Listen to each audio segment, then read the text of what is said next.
Hello Muslim friends of the world. Nora is a rare sight at the Universidad de Chile.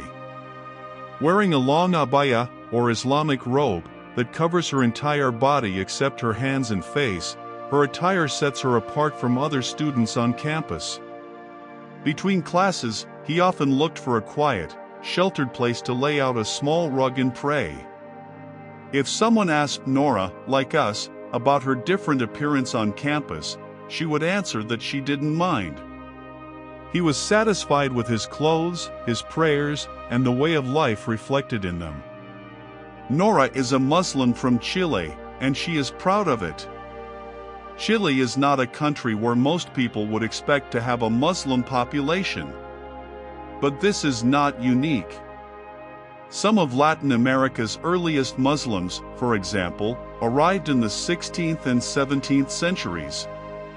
Known as Moriscos, these Muslims traveled to the colonies in hopes of escaping persecution under Christian rule in Spain. Muslims also came to America in the 18th century as African slaves under Portuguese and Spanish rule.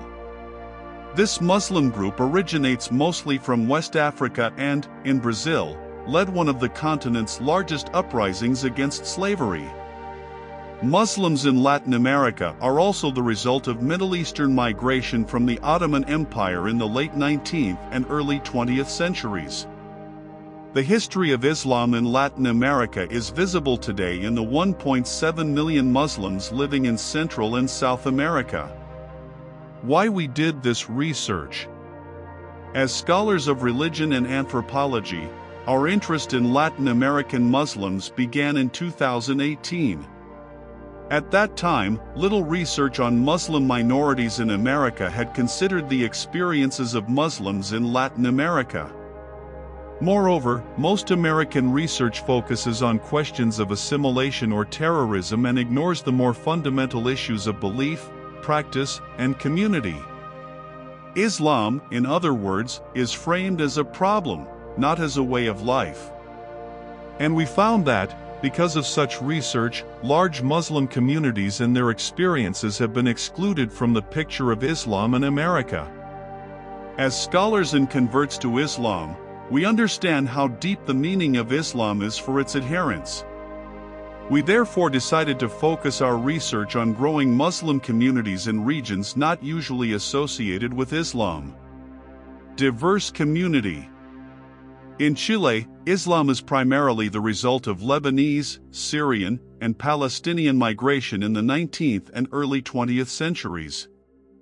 Fleeing the conditions of the Ottoman Empire, Levantine immigrants and their descendants settled permanently in Chile and founded the first Islamic institutions in the 1920s. Despite national and religious differences, members of this early community combined their efforts as Muslims to lay the foundations of Islam in Chile. Today, almost a century after the first Islamic center was built, Chile has more than 13 mosques and Islamic centers. Home to around 5,000 Muslims, including Sunnis and Shiites who have different mosques and centers, these sites are the center of Chile's Muslim minority community. Together, they provide a space for Muslims' education and practice and serve as an important source of their visibility. Chile has one of the smaller Muslim populations in the region. Despite their large numbers, Muslims in Chile represent significant diversity. In many ways, they are a microcosm of the Islamic world. In the capital Santiago, where the majority of Muslims live, the largest community is tied to the Mezquita as-Salam. Founded in 1989, Mezquita as-Salam is currently open daily for ritual prayers and hosts all Islamic events including evening parties during Ramadan and community meals for Eid al-Fitr celebrations. The mosque is currently managed by the Tablighi Jama, a global Muslim missionary movement, which provides most Islamic teachings and delivers keynote lectures in Spanish and Arabic for Friday prayers. The Tablighi Jamaat also sends Chilean converts abroad to study Islam and takes them on religious trips throughout Latin America as part of their mission to remind Muslims to adhere to Islamic traditions. Convert to Islam. Mezquita as-Salam is a diverse communal space. Although officially affiliated with the Tablighi Jamaat, Chilean Muslims come from a variety of backgrounds and experiences. Many of them are Chilean natives who have converted, like Khadija, who converted to Islam about a decade ago. We met Khadija at Mezquita as-Salam during Ramadan. He discovered Islam through his own online searches and came to the mosque only after deciding he wanted to join the religion. Khadija did not identify with the Tablighi Jamaat's approach and instead participated in study groups with Chilean converts and several Arab Muslim women who attended the mosque. Together, they practice reciting the Quran, study the Quran and Hadith, recordings of the Prophet Muhammad's sayings, discussing Islamic ethics, and share halal recipe ideas. For Khadija, the mosque is an important space to connect with other Chilean Muslims and escape her experience as a minority. In a working-class area about 6 miles west of Mezquita as-Salam is the center, or Dargah, for the Naqshbandi Haqqani Sufis, a global Sufi order originating in Central Asia. We were introduced to Naqshbandi through a Tablighi imam who provided Islamic education to the community.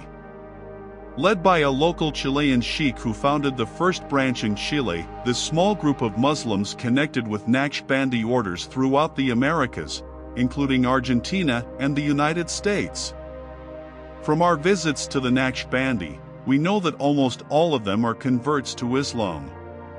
Many of them told us during interviews that they discovered Islam through what they experienced while personally meeting the order's sheikh, Muhammad Nazim al-Kabani, in a dream. The community visits the Dargah regularly for informal gatherings, vegetarian meals, and dhikr, devotional prayers that remind Muslims of their relationship with God, as well as prayers on Fridays. They also meet to prepare and distribute food in poor areas of Santiago. For Naqshbandi, this is a critical dimension of their work ethic. This is one of the most important ways to practice the Islamic principles of compassion and faith.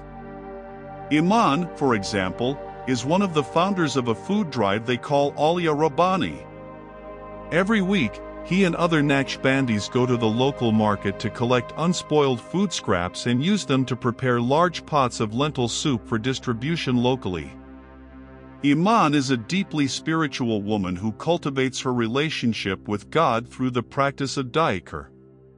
But Iman also found a connection with God through his work with the poor.